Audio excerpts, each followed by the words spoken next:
Jamie Shea is former NATO Deputy Assistant Secretary-General for Emerging Security Challenges. Jamie, first of all, what should we make of the severity of these attacks that have been launched on Ukraine overnight? Well, good afternoon, Jamie, and thanks again for having me on the programme. Many things, I think, could be said. The first, of course, is that Putin is doubling down.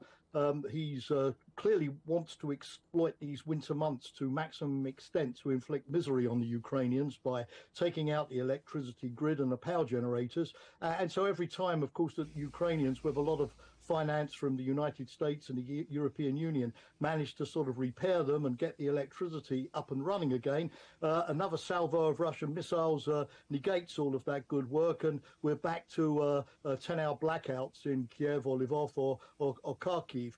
What Putin has done so far with these strikes is, of course, demonstrating that he can destroy 50–60% of Ukraine's electricity generation, but he hasn't yet succeeded in that other aim of making life so miserable for Ukrainians that in their millions they flee towards Poland and towards Western Europe, adding to the burden on the European Union from the refugee crisis. So far, the Ukrainians have shown remarkable resilience in sort of toughening it out, and it's going to be interesting to see if Putin, with these strikes, is able to provoke that humanitarian crisis. There are other factors as well, but let me stop at least there for now. The majority of rockets, it's reported, have been shot down by Ukraine's air defence systems. How well do you think can the country shield itself from Russian missile attacks? Well, I think, Jamie, that this is another factor why Putin is striking now, because he, first of all, knows that Ukrainians are getting very good at air defence. And as the United States and countries like France and other partners of Ukraine flow into Ukraine these more advanced air defence systems, you saw that President Biden was offering the US Patriot air defence system to President Zelensky when he visited Washington last week. The Ukrainians are going to have an even sturdier air defence and shoot down more of the Russian weapons. So from a Russian point of view, if you want, the maximum number of your drones and missiles to get through and hit their targets, strike now, because in 3 or 4 months' time, the Ukrainians, who also, by the way, have announced that they're developing new air-to-air drone capabilities as well by themselves. In 6 months' time, then the number of Russian missiles, at least the interception rate, will go from, say, 60%, what it is at the moment, to 90%, and the Russians will be wasting a lot of their force. The head of Ukraine's military intelligence is suggesting that fighting is now deadlocked. Is that your analysis?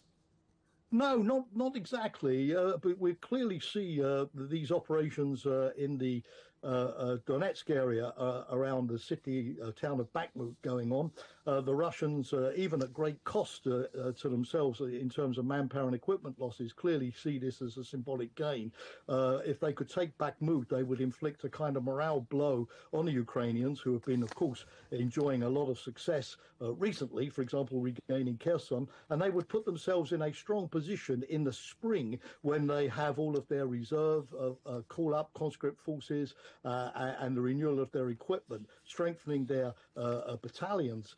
They would put themselves in a good position then to resume their advance and to try to recapture all of the territory of the 4 provinces that they claim to have annexed. So the fighting does go on, and the ability to not allow the Russians to take Bakhmut so that Ukrainians keep the initiative is going to be very, very important. The key question is, who is going to use these winter months to recover and re-equip best, Ukraine or Russia, to be in the best position to strike further? The Ukrainians, of course, to liberate their territory. The Russians, as I've said, to seize fully the territory of their 4 provinces when spring arrives and military operations become possible again.